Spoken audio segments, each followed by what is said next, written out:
said the orangutan king.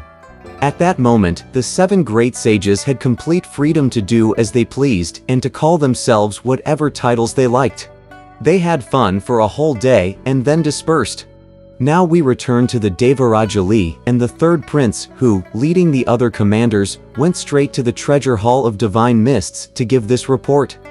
By your holy decree, your subjects led the expeditionary force down to the region below to subdue the baneful immortal, Su Wukong. We had no idea of his enormous power, and we could not prevail against him. We beseech your majesty to give us reinforcements to wipe him out. How powerful can we expect one baneful monkey to be? Asked the Jade Emperor. That reinforcements are needed. May your majesty pardon us from an offense worthy of death, said the prince, drawing closer. That baneful monkey wielded an iron rod. He defeated first the mighty spirit god, and then wounded the shoulder of your subject.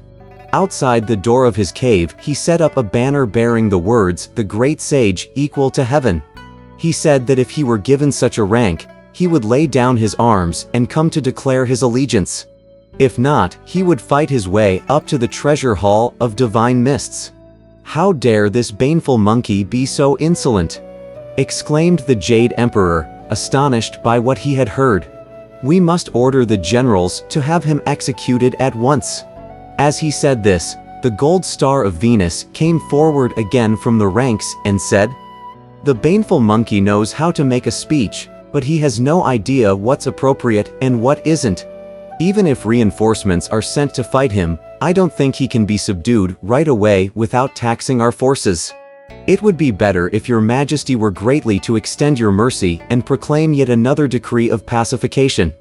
Let him indeed be made the great sage, equal to heaven.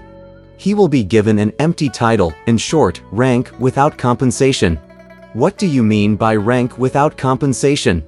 said the Jade Emperor. The gold star said, "His name will be Great Sage, equal to heaven, but he will not be given any official duty or salary.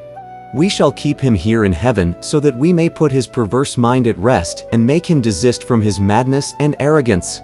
The universe will then be calm and the oceans tranquil again." Hearing these words, the Jade Emperor said, "We shall follow the counsels of our minister." He ordered the mandate to be made up and the gold star to bear it hence. The gold star left through the south heaven gate once again and headed straight for the flower fruit mountain. Outside the water curtain cave, things were quite different from the way they had been the previous time. He found the entire region filled with the awesome and bellicose presence of every conceivable kind of monster, each one of them clutching swords and spears, wielding scimitars and staffs. Growling and leaping about, they began to attack the gold star the moment they saw him. "You, chieftains, hear me," said the gold star. "Let me trouble you to report this to your great sage. I am the heavenly messenger sent by the Lord above, and I bear an imperial decree of invitation." The various monsters ran inside to report. "There is an old man outside who says that he is a heavenly messenger from the region above, bearing a decree of invitation for you. Welcome. Welcome," said Wukong. "He must be that gold star of Venus who came here last time. Although it was a shabby position they gave me when he invited me up to the region above, I nevertheless made it to heaven once and familiarized myself with the ins and outs of the celestial passages. He has come again this time, undoubtedly with good intentions." He commanded the various chieftains to wave the banners and beat the drums, and to draw up the troops in receiving order. Leading the rest of the monkeys, the great sage donned his cap and his cuirass, over which he tossed the red and yellow robe, and slipped on the cloud shoes. He ran to the mouth of the cave, bowed courteously, and said in a loud voice, "Please come in, old star. Forgive me for not coming out to meet you." The gold star strode forward and entered the cave. He stood facing south and declared, "Now I inform the great sage. Because the great sage has objected to the meanness of his previous appointment and removed himself from the imperial stables, the officials of that department, both great and small, reported the matter to the Jade Emperor. The proclamation of the Jade Emperor said at first, all appointed officials advance from lowly positions to exalted ones. Why should he object to that arrangement? This led to the campaign against you by Devaraja Li and Na-A. They were ignorant of the great sage's power and therefore suffered defeat. They reported back to heaven that you had set up a banner that made known your desire to be the great sage equal to heaven. The various martial officials still wanted to deny your request. It was this old man who, risking offense, pleaded the case of the great sage, so that he might be invited to receive a new appointment, and without the use of force. The Jade Emperor accepted my suggestion. Hence I am here to invite you. I caused you trouble last time," said Wukong, laughing. "And now I am again indebted to you for your kindness. Thank you. Thank you. But is there really such a rank as the great sage equal to heaven up there? I made certain that this title was approved," said the Gold Star, "before I dared come with the decree. If there is any mishap, let this old man be held responsible." Wukong was highly pleased, but the Gold Star refused his earnest invitation to stay for a banquet. He therefore mounted the hallowed cloud with the Gold Star and went to the South Heaven Gate, where they were welcomed by the celestial generals and guardians with hands folded at their breasts. Going straight into the treasure hall of divine mists, the Gold Star prostrated himself and memorialized.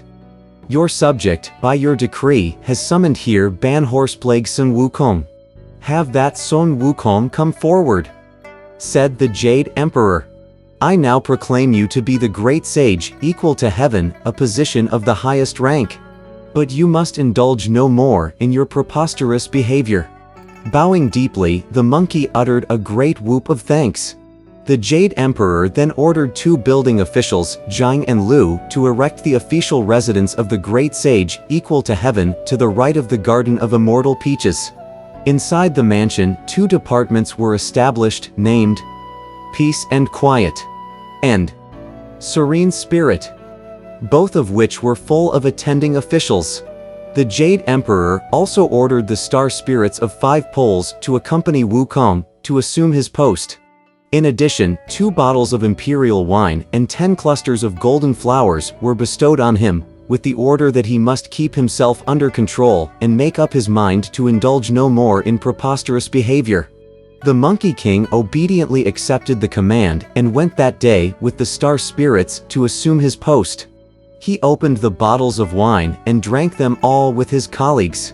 After seeing the star spirits off to their own palaces, he settled down in complete contentment and delight to enjoy the pleasures of heaven without the slightest worry or care.